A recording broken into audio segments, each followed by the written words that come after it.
Hey, and welcome back to Jen and Dan's Natural Healing with Plants, the go-to podcast for holistic health seekers looking to harness the power of nature for health and healing. I'm Jen. I'm a passionate health educator, whole food plant-based culinary coach, and master herbalist, and I'm here with Dan. He's an exercise specialist and a wonderful master herbalist. Together, we dive into the world of natural healing, bringing you a wealth of knowledge and practical advice. We draw from both traditional wisdom and modern science with herbs and foods to help you achieve optimal health. So today we're talking about the kidneys. So kidneys are these little bean-shaped organs, and they filter about 50 gallons of blood every single day. So that is mind-blowing, how much they do. And they're so tiny. And then they have these tiny little tubules in there too that are so fragile. And we have to think about all the different things that go into our blood each day that have to be filtered to protect our body. So the kidneys, they help to remove waste. They help with balancing our electrolytes. They even help us to regulate blood pressure and create red blood cells and many other things. So where should we begin with the kidneys? Well, first, I'd like to begin with they're pretty fragile. They have tiny little capillaries, and you have to be really careful with what you eat and drink to protect them because there's one doctor I listened to. He said that most people over 50 years old already have a reduced kidney function. And this is normal in America That's because crazy. yeah, and he was saying it's because of what they're eating and drinking and all these things that we know we shouldn't be doing, but we have a hard time stopping in America. Yeah, that's crazy. And when you were talking about it, it reminded me. So I just finished this book in my book club, in my membership site. The Toxin Solution is the book that we just read, and I totally forgot. Like, how did I not think about that before we got on the podcast? So at the School of Natural Healing, we always talked about cleaning up the diet, cleaning up the body, detoxing the body, and we always start with the gut, and then we go to the kidneys, and then we go to the liver, and making sure that we clean the kidneys, but also rebuild the kidneys. But in the toxin solution, he does the same thing, and so it's cleaning up the gut, making sure that we're eliminating, right? Poop. We have to talk about poop every time, getting the toxins out of our body, but then we also have to clean up the kidneys because of all the toxins in there. And so I'm thinking maybe that when you said that, most people over the age of 50 already have kidney dysfunction and disease. We're exposed to so many toxins, so many different things that we don't even think about that have to be filtered through the body. So the blood, it goes to the liver, where things are filtered out. And then the liver, depending on what process it uses to deactivate or neutralize a toxin, it either goes into one pathway to go through your kidneys to go out through your urine, or another pathway to go through your intestines, or even through the skin. And so most of those things are going to be going through your kidneys. And so we're surrounded by so many toxins. And so that's not even what I was thinking about talking about today, but maybe it's a lot, maybe that has a lot to do with it.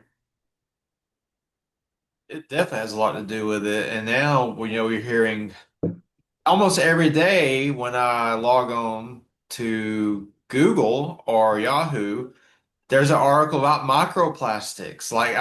It's I don't know, the next big boogeyman. I'm not saying it's not real, Right. but I have definitely curtailed some of my habits of, I don't drink out of plastic bottles a lot, but I've tried to stop drinking out of plastic now because they're saying they're finding microplastics in your arteries, the brain, Yeah. think about the poor kidneys, how small those little tubules are. So we're Yeah. probably getting microplastics in there. And then you talk out here now that there are forever chemicals in the water. And there's, arsenic. I saw an article yesterday, arsenic in some people's water now. So your kidneys and your liver have to deal with all these modern day stressors. And I had people say, but Daniel, our kidneys and liver, they can take care of everything on their own. They don't need help. Yes, no, you're wrong. 200 years ago, that might have been true, but we live in a toxic soup now, and we have to have support. Yeah, so listen to this list. So I just grabbed my notes.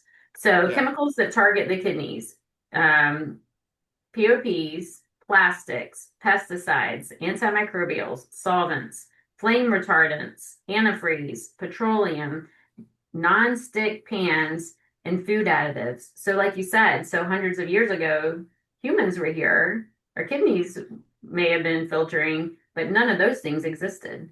And Nope. so all of those are things that did not exist before that target the kidneys. Exactly. Yeah. So that's why we have to be more prudent now. I don't consider myself a health fanatic, but Mhm. I implement a lot of the things we talk about on our podcast about eating, eating plant-based. One advantage of eating plant-based is lower on the food chain, so they have less toxins in some of your animal foods. Like say a regular chicken, chicken that's raised on a industrial factory farm. That poor chicken's full of arsenic and all the stuff they're feeding him. Yes. And Is then it the called cattle and the kettle? dairy, yeah. Yeah. So all these things, our kidneys and our liver have to deal with all of these things, and it's stressing it. I mean, if over 50, it's not, we're talking like maybe 51, 52. That's not old, but we're already showing signs of decline at 51, 52, 50 years old. Right. Right. This I, isn't normal. I really like that you mentioned the eating plant-based to help cut that down and eating organic and when you can. And I know that sometimes we need to watch that, using the EWG website, finding the dirty dozen, making sure you're buying those dirty dozen. Those are the foods that are most often contaminated with fertilizers and pesticides and things like that. So, making sure you buy those organic or growing your own or getting them from a local farmer that does not use those products. But one of the biggest strainers on the kidneys is excess protein. And here we are. We live in a protein world. So many people doing carnivore, right? And what happens is our body has to break those proteins down into amino acids, and those breakdown products are what clog and damage the kidneys. And so if you're not only eating excess proteins in animal products, you're creating those byproducts, and then you throw on top of that anything that was fed to those animals that you mentioned before. It's just going to add even more to it. Yeah, so you're actually adding a stressor to your kidneys because you're eating all these high protein foods. And what we're saying is your kidneys are under a great burden anyway because of all the new toxins in our environment. So you would do yourself a favor of cutting down or eliminating animal protein and eating more, plant-based proteins are a little easier on the kidneys, they're easier on the human body because I think were designed for plant proteins. And even then, you don't have to necessarily eat like a lot of beans, like we talked about before. You eat plant foods that have amino acids, and your body takes the amino acids and it builds its own proteins. That's actually the least stressful on your kidneys to eat foods like, well, even green vegetables. Green vegetables have a lot of amino acids. Yes, You they know, do. And a lot of them have nitrates. And so we need the nitrates to enhance blood flow, and we want blood flow to definitely run through those little tubules for your kidneys. and the protein thing. I mean, it's ridiculous the amounts of protein people are being told to eat. I mean, we're hearing like 200, 300, 400 grams a day. Man, that is so stressful and you're wasting your money and you're ruining your health. It's a waste of money. I found a legit study not long ago Mm-hmm. showing how much protein you actually need, even if you're lifting weights. It Mm-hmm. was something like 60 grams. They show that 60 grams a day, this is for a male that was Right. training, was enough to build muscle. And if they gave them more, it didn't do any good. They didn't build any more muscle Thank you. on more protein. It's a gimmick. Yes. Yes. Thank you for sharing that, because there's so many people that are pushing that. And I work for a doctor, and the lead coach who um, is the expert in nutrition said that our body cannot process more than 30 grams in a meal anyway. And so if you're eating more than 30 grams in a meal, so if you're going to try to get 200 grams in a day, you're going to have to eat a lot of meals and give your body time to break those down, right? And so it's not that's not just not possible.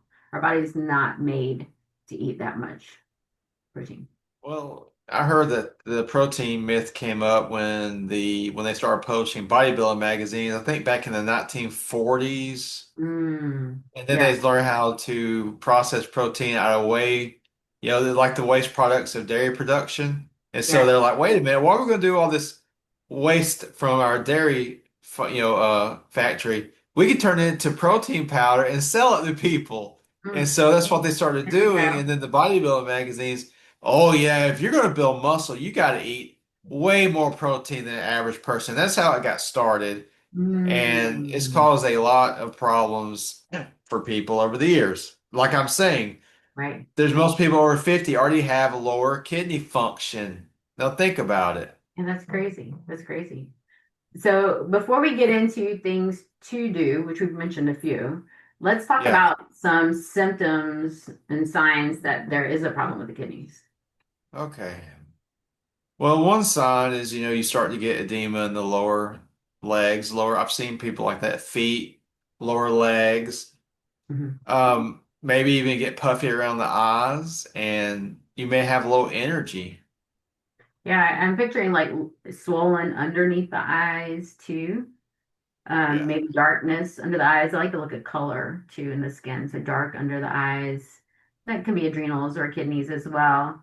When you mentioned the edema in the legs, now does that necessarily mean kidneys? Because I was thinking heart, it could also be a heart condition. Well, it can also be our liver, actually. So you probably, if it's going on and it doesn't go away, it'd probably be prudent to get some tests run to figure out what it could be. It could either be, usually with that, like I'm saying, kidneys, heart, or even the liver if you have liver problems. Mhm. I was thinking the heart is usually is one-sided, not both, but I'm not exactly certain about that.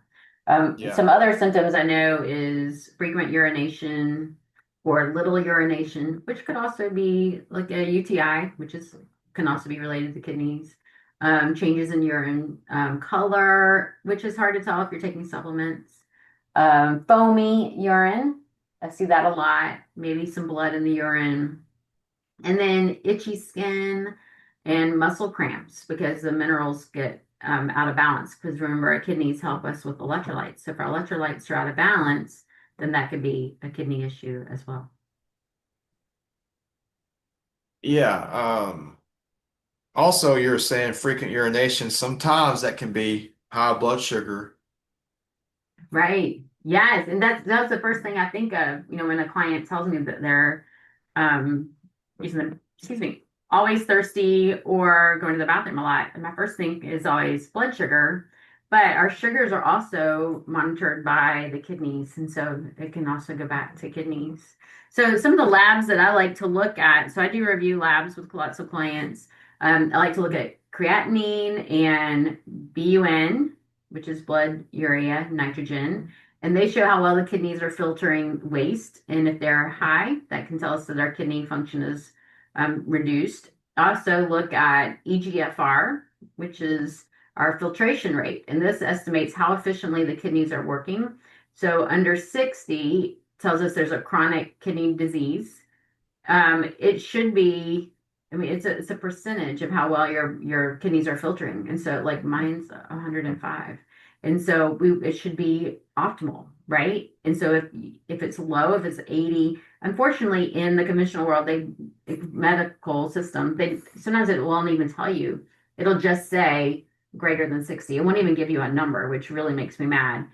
But luckily, some of them do give you numbers because we need to be alerted before it gets under 60. Because, like I said, once it's under 60, that tells us it's chronic kidney disease. So, in the conventional medical system, they are only letting you know there's a problem when it's already a chronic problem. And so that's not good. So, we want to make sure that they are staying good and strong. I also like to look at electrolytes. There's so many things that can throw electrolytes out of balance, though. But sodium, potassium, and calcium, they can be out of balance if the kidneys aren't doing their job. Well, we can take electrolytes. First thing that happens when you go into the hospitals, they stick an IV in you, and that is electrolytes. And because it's so important to have those electrolytes in there. but the kidneys also monitor electrolytes. But stress can throw those off, excessive sweating, training, all of those things can throw electrolytes off as well as inflammation. And so it's really hard to just look at those numbers.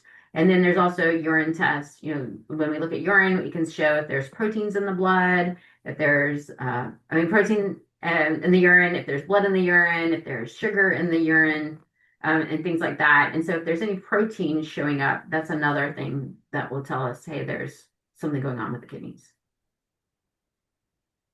It's good to get something so you can kind of target, see what your problem is. Yeah, So, so say we go and we're seeing that maybe we're having a little bit of problem with our kidneys. It could be, maybe some diminished function. So what are some of the things that we can do to try to, make the kidneys work better? Actually, and look, Dr. Schulze, he had people that were on dialysis, he said, and they were able to get off of dialysis. I'm not saying everybody can do that, but I am saying it is possible it for is some possible. people. Yes, yes. So there's lots of different systems, but they all come down to about the same thing.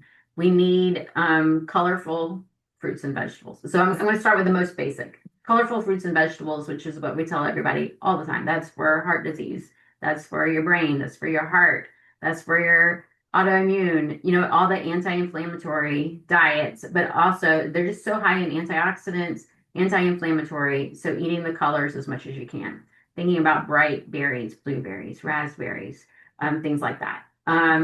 Eating your dark leafy greens, having beets, things like that. But then I also think about because the kidneys filter um, antimicrobials, I like to think about like ginger juice. So ginger juice, um, and you may know more than me because you're a better master herbalist than I am. Ginger juice is so antiviral, antibacterial. It's like my go-to whenever there's anything going on. And so I want to make sure that if there is a pathogen of some sort going on, that's something that would be useful to help, kill anything that should not be there and that could be interfering with kidney function. I'm glad you brought that up because that's some wise wisdom there because our ancestors, they added antimicrobials to their meals because, back then they didn't have antibiotics for you to go to the doctor, but they Mhm. just knew intuitively to add things to the meals that can help kill microbes like ginger. You can have garlic, things like that. And even the juniper berry, that's in a lot of kidney formulas because it does have antimicrobial properties. A lot of people don't know that about juniper, but and of course it increases urine flow. But that's a good point because some things that affect the kidneys we don't really think about, like you're saying, antimicrobials also the bacteria that causes Lyme disease, which is Mhm. a horrible, horrible disease, but it can actually uh, damage the kidneys if you don't kill. And you remember when we were in school at the School of Natural Healing, Mhm. that doctor that taught the first day, he has a book about how to cure Lyme disease. And it was, it's herbal. I think he said cat's claw is one of the best herbs against it's a spirochete bacteria. I can't think of the name. I can't think of it either. But yeah, but the thing about the Lyme bacteria, the reason it's so hard to kill is cool. So when you start taking antibiotics or herbs that kill it, it goes and it hides in your muscle tissue, your nerve tissue.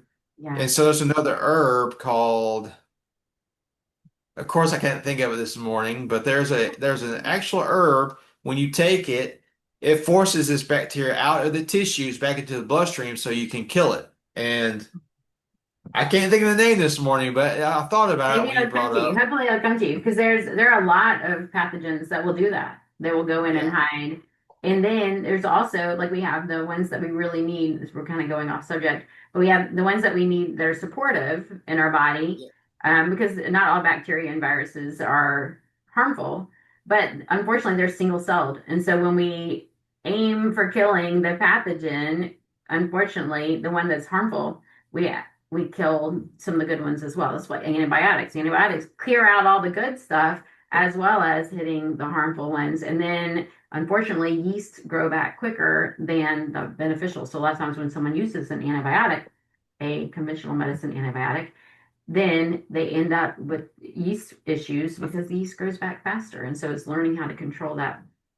And so that's why we like to use things like ginger juice or garlic because they're more specific. They're not going to kill the beneficials. They actually have fibers in them and other products in them that help to grow the beneficial things while killing the other ones.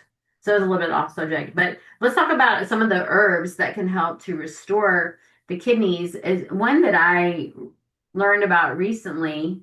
I never even I don't know. This is one that I heard about to help with thyroid conditions because those of you who know my history is autoimmune thyroid disease, is gotu kola. And so gotu kola helps with energy, but it also helps to boost microcirculation and has even been shown to reverse fibrosis, which I didn't even know was possible. And so gotu kola is one that I would use if I needed to restore kidney function. Have you ever heard of that? I've never heard of that. I mean, I've heard of the herb, but I didn't know that And that it it's had those fascinating. properties. Yeah. Yeah. Yeah. So I just never even knew anything could help to reverse fibrosis. And then also the microcirculation, because we talked about those tiny little tubules in the kidneys. And so that's so important. And then ginkgo biloba is another one that helps with microcirculation. Now, I can't think of it, and maybe you know, because like I said, you're a better master herbalist than me, is ginkgo biloba helps with microcirculation, but there's one set of people who should not take ginkgo biloba, but I can't remember. Is it might be someone with glaucoma. Anyway, my point is we didn't give a medical disclaimer. And so don't go out and use these herbs without making sure that they are right for you and your body at this time. And so gotu kola, I'm pretty sure is generally safe for everyone, but it can be energizing. And so it's one I wouldn't take at night. Ginkgo biloba, wonderful for microcirculation. We hear about it for brain health, for strokes, preventing strokes, and things like that. But I feel like there is one population that should avoid ginkgo biloba. Do you know? Um, I'm not sure off the top of my head. It could be glaucoma. It could be. It may increase pressure because it drives so much blood to the head. Right. So maybe that's what So, it is. Mhm. yeah. Yeah. So do your own due diligence before going out buying ginkgo biloba. Yeah. Okay. So Dan and I both went to the School of Natural Healing, and we studied under Dr. Christopher and Dr. Schulze. I also have been taking lots of classes with not Dr. Rosemary Gladstar, and then I also have been learning a lot from Dr. Robin Rose. And so we'll share a little bit about what each of those use to help with the kidneys as well. So where should we begin? Well, I know that Rosemary, she likes corn silk, right? Because I mean, so did Christopher. I love that one. Yeah, and I'm not as familiar with corn silk, but yes, they both used corn silk in their formulas. Rosemary Lestar uses a lot of minerals as well, which I thought was Yeah. interesting, like dandelion leaf and nettles, super mineral rich. And I don't remember any of the other doctors talking about those minerals. So she uses it for like a tea that she uses a tea or tincture, dandelion root. Yeah, yeah. Oh, Right. And yeah. marshmallow, which is interesting too, because I think all of them Oh, use marshmallow because yes. marshmallow is, mucilaginous and healing and supportive. It's also like remember they used it even in like gangrene and could help Yeah. to regrow tissue and stuff like that. And so I think that's definitely a go-to marshmallow tea or marshmallow root tea for anybody. Well, you remember also they use marshmallow because if you have stones, they claim it Hmm. helps the stones pass with less pain because of the Yeah. mucilaginous properties. Yeah, so coating so that you pass the stones easier, but then also repairing the damage after the stone. Because think of those stones, if you've ever seen one, My husband has a long history of kidney stones, and the doctor would show them to us, and they look just like sand spurs. I'm from the beach. Maybe you haven't been to the beach and seen sand spurs. They're horrible looking, and that's what the stone looked like. And it's, if you just imagine that going through those tiny tubules, the damage it's doing as it's going through. Oh God. No wonder they're so painful, right? Yeah, I know. Yes. So Dr. Christopher, his formula, he uses parsley, which parsley is another one rich in minerals. So I don't know why I didn't think about that. So rich in minerals, but parsley is also helps with urination and is also one that's specific for the urinary tract. You already talked about juniper berry, which I love juniper berry. And Dr. Christopher talked about that one a lot for the kidneys and the urinary tract. Uva ursi. Do you want to talk about uva ursi? Yeah, uva ursi is also another herb that has antimicrobial properties, and it's a specific for some of the microbes that live in the bladder. Why, if the things that cause UTIs, a lot of times it's E. coli they found that causes a lot of UTIs, and uva ursi can help kill the bacteria in your urethra and your bladder because you want to make sure if you feel a UTI and it's in your bladder and your urethra, you want to start treating that because it can lead to the kidneys. I'm not saying it will, but it Right. can. Right. And that, it's funny because Dr. Schultz has that in several formulas too. I know he even has that in his detox tea, Yeah. Uvarsi. Actually, I think he might have most of these in there. Yeah, and marshmallow root and ginger, which we've talked about. So Dr. Christopher has those, and that's where we went to the School of Natural Healing. So we learned a lot about that. And then we also learned with Dr. Schultz, who used a lot of the same ones he trained under Dr. Christopher too. So juniper berries, parsley root, uva ursi. He also included burdock root. Do you want to talk about burdock root? Well, I've always thought about burdock root as it's a really good blood cleanser and it's really good to, for liver support, Hmm. but it also, kidneys are filtering blood. So, it's filtering your blood and it turns into urine. So Yeah, what could be better than a blood cleanser? I think that's exactly why he put it into his formula because I it think so helps. too. Yeah. Yeah, I love that. And that's when that, so burdock, so even if you don't have this formula, burdock is a root that's not as familiar here in the United States, but it is in many other countries. It's a root that's used as, like a vegetable, just a root. You can put in stir fries, you could ferment it and things like that. And it's in a lot of Asian dishes. And so I buy the dried, we grow it here on our farm as well. And I'll chop it up and dry it here on the farm. Or if I don't have any, I'll order it and I just throw it in. If I'm making a soup or a stew or a broth or even beans, I'll just throw a handful in there because it's an herb, but it's a medicinal, but it's also used as a food in many other countries. And so, and like you said, it's a blood cleanser. And so it's just a wonderful addition for that. And so then I've also been reading a lot with Dr. Robin Rose, who just wrote a book. It's shout out to Robin Rose. So we are not affiliated with her at all, but she just wrote a book called Renology, and it's like this textbook and how she reversed, I want to say stage 4 kidney disease on Wow. herself.